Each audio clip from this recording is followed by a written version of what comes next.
Hey, do you remember your first console home screen? Well, I sure do. Console home screens are important. They serve as the medium between you and the game, a first impression of what your experience is gonna be like with that shiny new console. Some are these perfectly crafted examples of human ingenuity that just make you want to explore every option. And others just make me want to go back to GameStop. So today, let's take a look at every console home screen and determine which get the pass and which are straight ass. To make it easy, we're gonna go in order of release, starting with this pass? I mean, come on, you know that this barely counts. It is the first console to feature a home screen that's not just black or says no disc, and they did put in this cool little animation, but pass. The Sega Saturn, though. Now this is a home screen. That's about all I can say. For the first home screen with custom options and buttons to press, it works. I mean, it's intuitive enough, you know what to do, but why is this the button for advanced controls? And also, why is it the only one animated? I mean, these little cubes are too, but they give me a weird feeling. I don't like this home screen one bit. Poor. Now this is what I'm talking about. Show us that home screen. Oh, come on. The PS1 startup was literally crack. It makes you feel like you're about to shoot off into space on this insane journey, all to just crash into a styrofoam cup from the 90s. You're lucky you have good games, or else I would have dumped your ass in the trash. The PS1 home screen might legitimately be the biggest fumble I've ever seen. There is nothing going on here. And the only thing that's saving it from ass is the CD UI, because it's kind of cool that they had a shuffle button in fucking 90s. Hey, Editor Skalo here. I just found out there was another home screen for other versions of the consoles, but I didn't have that, so I don't care. P is for PlayStation, and it's also for you poor damn home screen. Bring out the Nintendo 64. Wait, you don't have a home screen. Bring out the Sega Dreamcast. The Dreamcast showcases our first home screen with some actual thought into it. It's clean, it's simple, it's effective. Everything we want is front and center. And the only thing it's really missing is some music, but the sound effects kind of make up for it.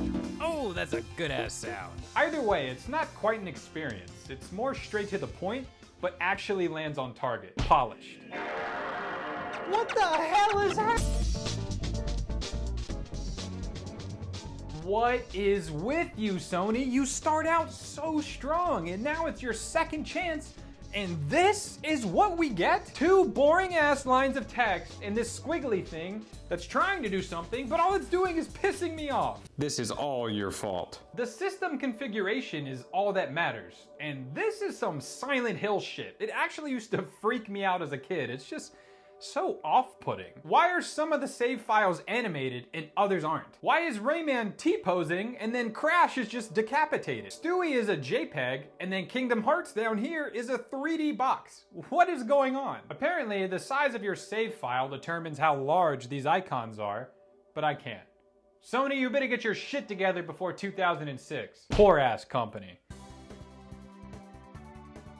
Look who finally decided to show up. It's a cube, get it? People complain a lot about this UI, but I don't care. I think it's genius. Did I mention it's a cube? Everything about this home screen is funny. Like, just look at the calendar. They have this grid background to stick with the cube theme.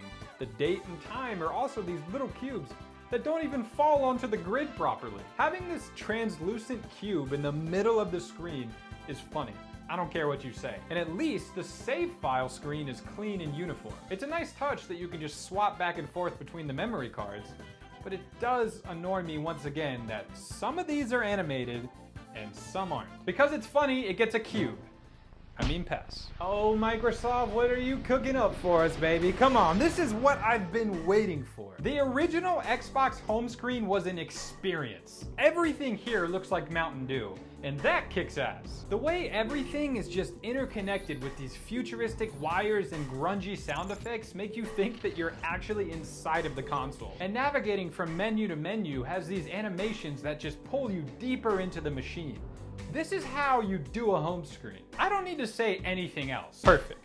Good job, Microsoft, and I sure hope the 360 is just as good. Does that say Iraq The Xbox 360 is the first console with multiple different dashboards, so we're gonna have to lump them together collectively and review them as one package. The original Blades has got to be the best in the bunch. You can't tell me this isn't badass. Everything you need is just one YouTuber transition sound away. All the essentials are right here. There's no clutter, no ads, and no freaking weird-ass avatars. Speaking of, We have introduced the concept of avatars. this isn't the Wii, Microsoft. Why do you think any of us greasy Xbox gamers would give a shit about your dumbass avatars? The only character I want to create is in Halo, because he's a goddamn Spartan. Get out of here. The NXE dashboard was a terrible design. It ran like ass. Half of these tiles are covered up, so who even knows what they do? The only redeeming factor is the in-game home screen. But that's only because it's just Blades scaled down. Xbox games. 2010 gave us the Connect update, which is just the same bullshit reskinned now with ads everywhere. Then in 2011, we got the Metro update, which is the unwanted stepchild of Blade and Connect. Nobody wanted you. We do not love you. Nobody will ever love you. Pass. Only because of Blades. Oh, if it isn't my old friend, disappointment. Okay, never mind. Let me take that one back. I actually like this one. The PS3 home screen is the epitome of elegance. It felt like such a huge step up at the time, but to a fault. Players should be able to look at all of these symbols and know exactly what they are, which we can, and honestly, they're all in the right place. It's just so long. I'll admit it, this isn't even a valid criticism, I'm just straight up being a hater. I did not enjoy as a kid having to scroll all the way over here to go to my users and then all the way back to look at friends and games. If they could just condense it in a way or maybe do 2 rows, it would have been perfect. Besides that, my favorite part of this home screen is the flowing waves background with all the customizable colors. I was a piss brown guy. Overall, it's just missing something to give it that top tier edge. Polished. A million different YouTubers have already sucked off Nintendo because of this masterpiece. And well, I think it's my turn. No one can tell me that there is a better home screen than the Wii. Nursing homes all over the world ran solely off this beauty of a concept. The music is mesmerizing, the sound effects are snappy, each channel feels like its own little world and is just so easy to get lost in. I remember being like 10 years old and looking at the news and weather channels like I knew what was going on. First of all, I knew I wasn't even hooked up to the internet, so nothing was there. But the home screen is so cool, you just wanted to do it. Perfect. And if you think otherwise, I'm waiting in the comments. We get 2 home screens? Oh my god, this is gonna sell twice the amount of the Wii. The Wii U's whole gimmick was the gamepad. So here's the actual home screen, and here's the TV showing all the friends you don't have. You can switch between the two, but you can only control one at a time, so I don't get it. As a UI, the Wii U is basically an expanded version of the 3DS, all just jam-packed into this thing. It's simple to navigate, it's easy to understand, and it does look fantastic. There's just no connection between what's in your hands and what's being displayed on the TV. Miiverse stands as one of the coolest social media platforms to ever exist, but I can't really act like these two mesh together. You failed your big brother. Pass. Finally, Sony does something amazing. This home screen is everything to me. From a presentation standpoint, the PS4 nails everything the 360 tried and failed at. For starters, you remember what I said about the PS3? If they could just condense it in a way or maybe do 2 rows. And look what we have.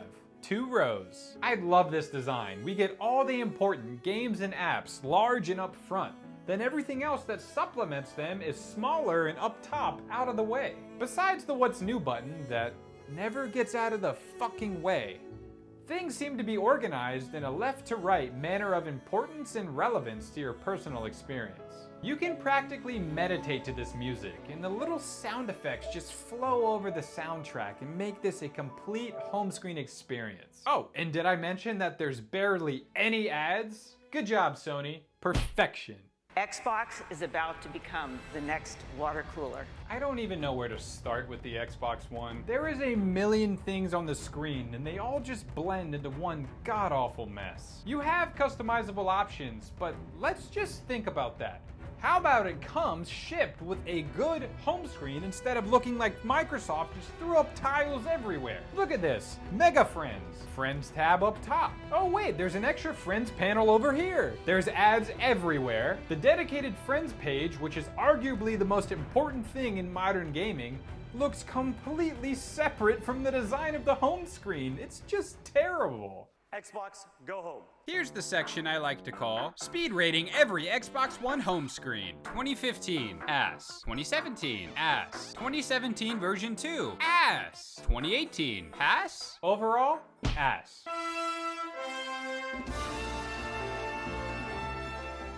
Hey, it's me, Nintendo fan, here to get on my knees once again. The Switch home screen has barely changed since 2017, and it's kinda obvious why. If you couldn't tell, I'm a sucker for clean and effective presentation. Apps and games are big and centered, then give me the other nonsense in a digestible manner. The Switch does this flawlessly. It has cute sounds and icons that are reminiscent of the Wii U. Whatever game cartridge you have in automatically loads to the left. Swapping between users is fast. The extra menus like the shop or images are color-coded, while the settings are gray so that way they stand out from one another.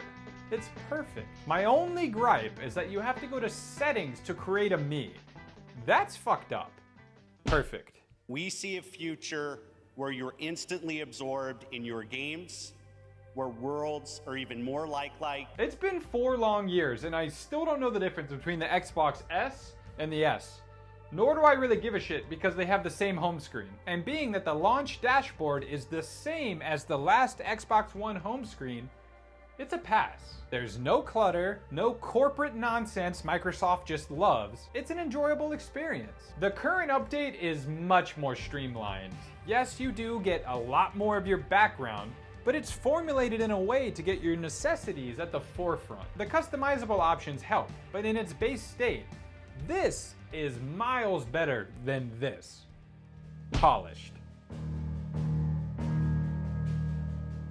This looks like a Fire TV. I don't know if it's just me, but Sony went straight corporate on my precious PS4 home screen. At its core, this is still a clean and easy to navigate UI with 2 main panels, games and media. The settings and player icon are very small and out of the way, which I like, but they're still distinguishable from the main focus of the home screen, whatever the hell is going on in the center. I just can't shake the feeling of smart TV.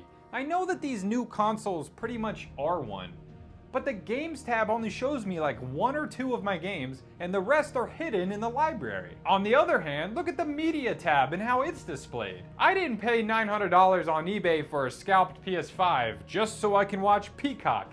Show me my damn games. Functionality wise, it's a step up from the PS4, which is good. But I just want to see my games polished. And with that, here's my tier list, which is 100% based on facts and evidence. No opinions or nothing like that. I'm actually kind of surprised, because as a kid, I didn't really pay any attention at all to the home screens. I just wanted to get in and play. And now going back and looking at all of these consoles that I've had, really makes me feel nostalgic and appreciate home screens for Wait, what? What about the Steam Deck? Nobody asked you.